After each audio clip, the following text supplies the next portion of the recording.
Hey everyone! Today I wanted to talk to you about portion size.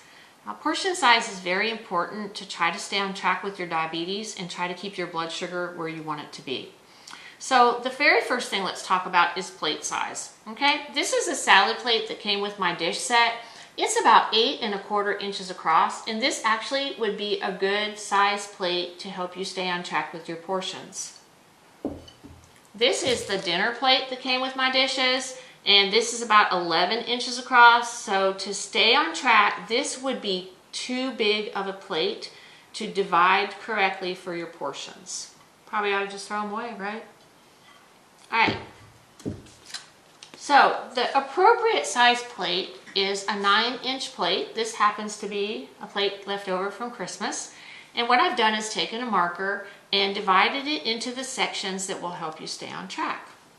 Keeping in mind that the largest part of the plate, the one that's divided in half, is where your green leafies go, or your non-starchy vegetables. So that could be your tomatoes, peppers, onions, carrots, kale, spinach, broccoli, asparagus, summer squash like zucchini or yellow squash. You get my drift. Anything that's a non-starchy vegetable is what you want to pile on, and that's what goes on the largest part of the plate. Okay? The smaller parts of the plate represent where your meat and your starch goes. So when we talk about starch, starch would include things like winter squash, so butternut squash, acorn squash, squash that takes longer to cook, your pasta, rice, potatoes, peas, whether they're field peas or sweet peas, corn, what am I leaving out? Cereal, bread. That's the part of the plate where your starch goes. Okay? The other part of the plate, the other quarter of the plate, is where your serving of meat goes.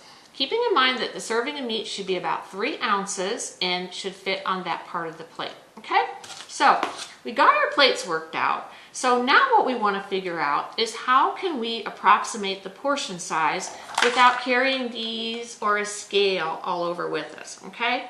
You do see people that have these. It's a little over the top to take it everywhere. You don't really want to be hauling them to restaurants and such. So what I'm going to do is I'm going to put those aside right now and try to give you some general household items that will help you try to visualize the portions that need to go on your plate. Okay? So the first thing is a deck of cards. All right? This is a regular size deck of cards, and it represents about a 3-ounce portion of meat. It also fits in the palm of my hand. Now, I have a smaller palm. I have long fingers like E.T., but basically this deck of cards fits in the palm of my hand. So that's about a 3-ounce serving of meat. If you have a really large palm, then it would be cheating to think that that meat serving could be that large, because it would clearly be more than 3 ounces of meat. Okay? All right. Another good one is a golf ball. Okay? A golf ball represents about 2 tablespoons of peanut butter.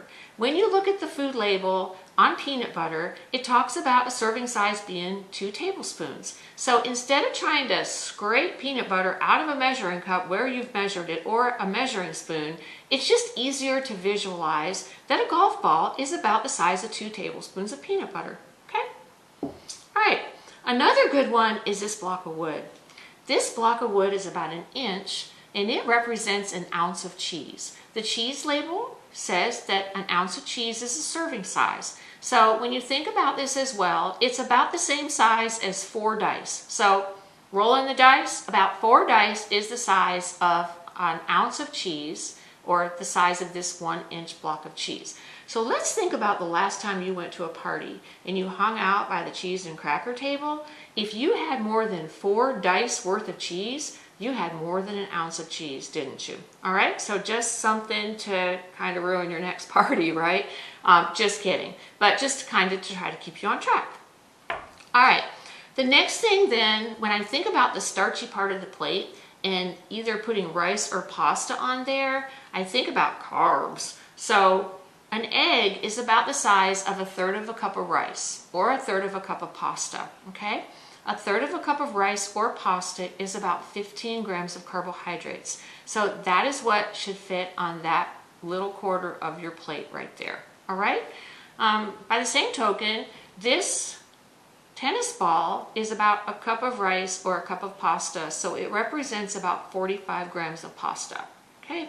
keeping in mind that most women need about 45 grams of carbohydrates at each meal, and men need about 60, or can have up to 45 grams for women and up to 60 for men, okay? So just to keep it in check. All right, a baseball represents about a cup, so maybe a cup of cereal, maybe a cup of potatoes, maybe a baked potato. Also, a loose fist is about the same as a cup of some kind of food, whether it's cereal or vegetables. You can think of a loose fist, and again, if you have a really large fist, then you know that that would be a larger portion size. All right, another tricky one is how to figure out pasta. So with pasta, I'm going to hold up this nickel. Think about taking the pasta out of the box and holding it in your hand like this, and the nickel represents the amount of pasta that would be a cup of cooked pasta or 2 ounces of dry pasta, which would equal about 45 grams of carbohydrates, okay? A penny represents about a teaspoon. So whether you're trying to figure out a teaspoon of pepper, a teaspoon of some kind of salad dressing, a teaspoon of garlic powder, some condiment, a teaspoon is about the size of a penny. Also, the tip of your thumb represents about a teaspoon as well. A book of matches represents about a tablespoon of salad dressing, mayonnaise, oil. And also, a tablespoon can also be measured by your whole thumb, thinking about your whole thumb as being a tablespoon. All right, what's left on my table here?